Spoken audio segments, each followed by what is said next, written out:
ગોળ ગોળ જલેબી જેવો જવાબ આપ્યો। આવો સીધો પ્રશ્ન હતો કે 32,464 પિતા પકડાયા।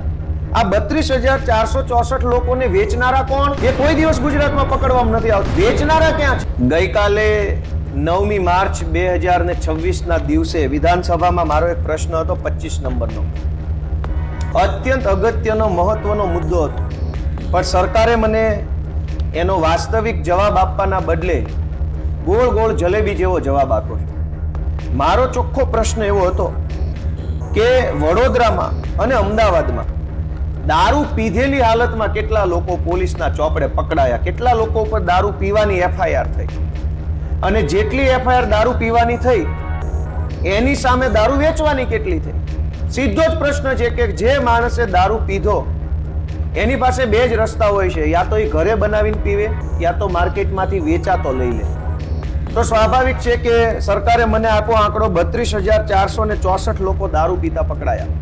હવે આ 32,464 વ્યક્તિઓએ કોઈ જગ્યાએથી દારૂ વેચાતો લીધો, એ બોટલ ખરીદી કે પોટલી ખરીદી, તો સામે 32,464 વેચનારા કેમ નથી પકડાતા?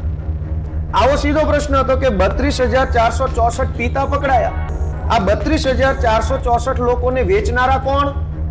એ કોઈ દિવસ ગુજરાતમાં પકડવામાં નથી આવતા। માત્ર મોટી મોટી ફાર્મ હાઉસોની અંદર જ્યારે હોય ત્યારે કેટલાક લોકો દારૂ પીતા પકડાય, એના રીલ્સ બનાવવામાં આવે છે, એમને બેઇજ્જત કરવામાં આવે છે। વેચનારા ક્યાં છે? જેટલા પીનારા એટલા વેચનારા તો હોવાના જ, કેમ કે દરેક માણસ ક્યાંકથી દારૂ ખરીદે છે તો જ એ પીવે છે।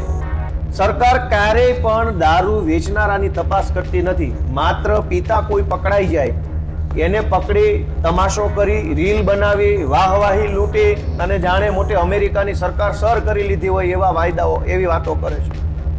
મારા પ્રશ્નનો વિધાનસભામાં એ જવાબ આપવા તૈયાર નથી કે 32,465 લોકોએ દારૂ ક્યાંથી ખરીદ્યો, ક્યાંથી એને માલ લીધો, કોની પાસેથી લીધો, કેટલા વાગ્યે લીધો, એની તપાસ કરી 34,465 વેચનારા, 34,465 પીનારા, એમ 60,000 લોકો પર એફઆઈઆર થાય તો કાર્યવાહી સાચી ગણાય।